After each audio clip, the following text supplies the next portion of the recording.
Well, thank you for joining me on this on our last assumption. This is the assumption that the Bible is a storehouse of secrets.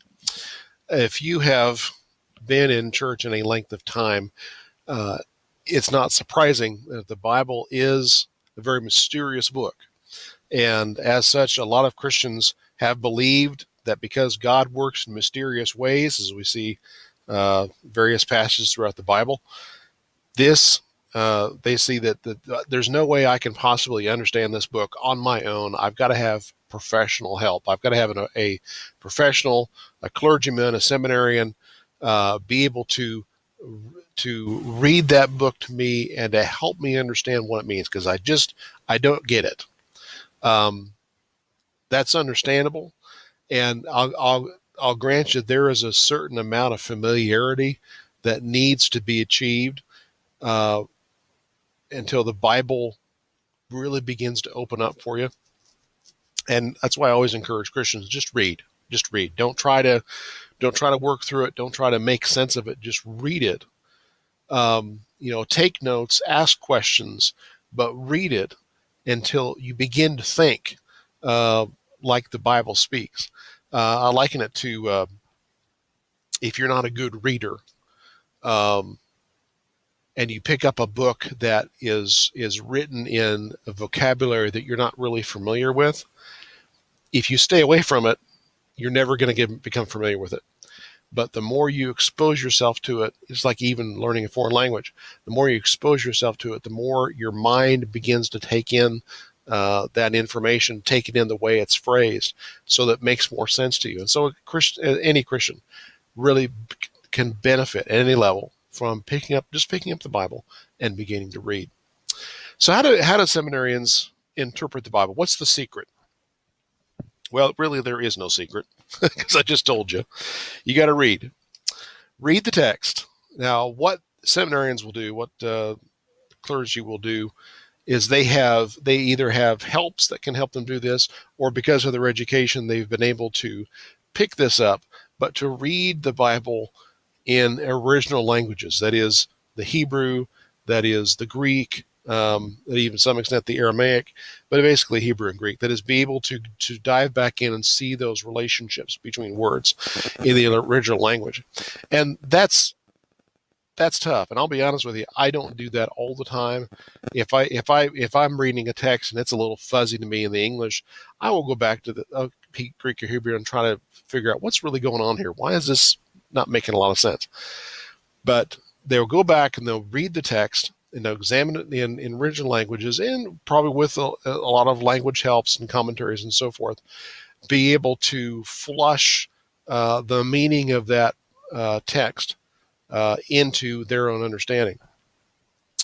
And then secondly, they compare it to what others think, whether they'll read those commentaries or they'll listen to other scholars, and they will say, well, I kind of come up with this understanding. Am I the only one? And sometimes it will be a big help just to go around and ask others, what do you think this means? What do you think this means?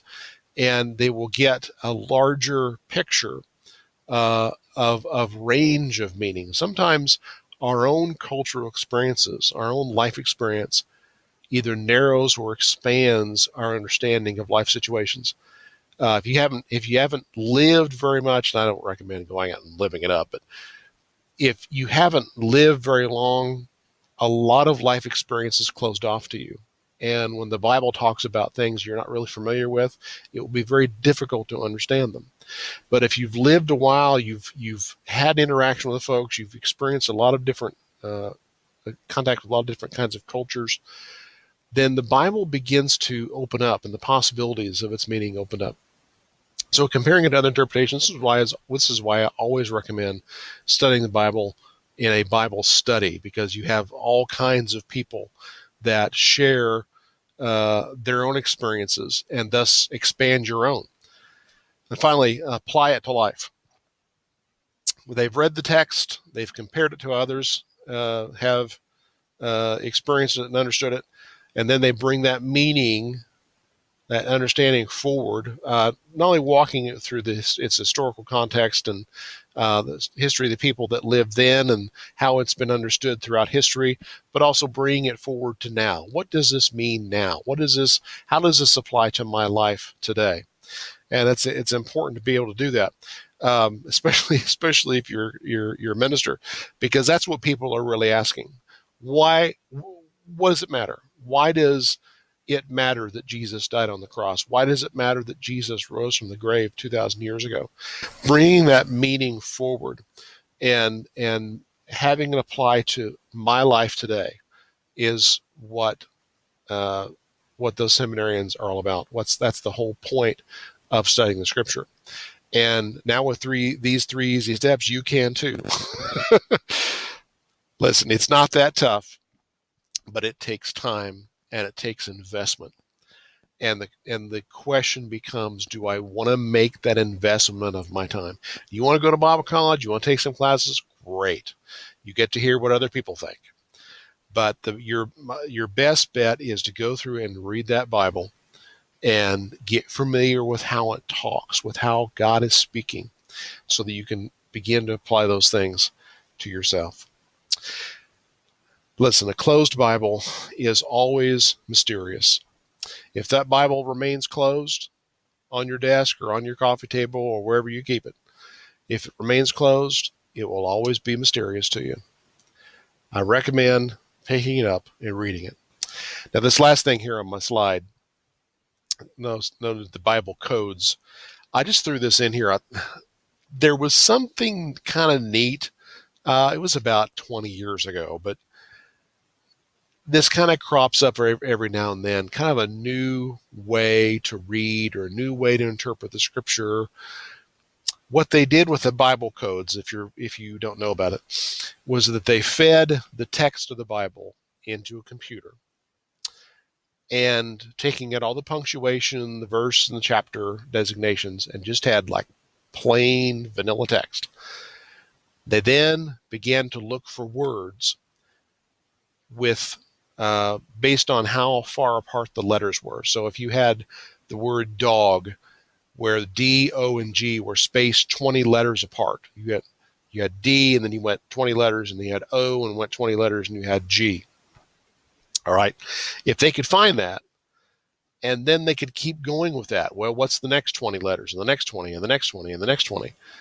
And they began to, if they could find words that way, they thought, well, maybe there's some hidden meaning in the Scripture. And you can go look this up online. There's been a lot of stuff that's done along these lines to try to pull out some hidden understanding or some mysterious meaning from the Scriptures that wasn't obvious before. But listen, nowhere in the Scripture is this ever suggested.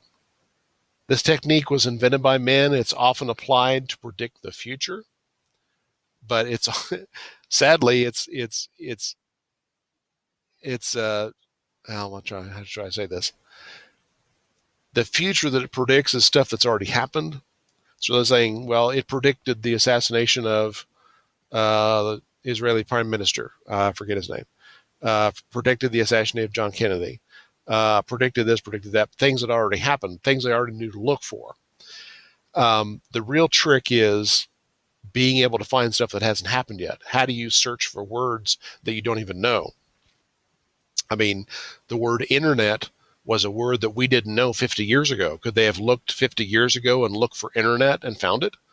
They didn't know the word. So it's a very man-dependent kind of way to predict the future. Jesus tells the disciples, it is not for us to know the future. And that's absolutely right. We don't know. So I want to close this up here. Thank you all for watching.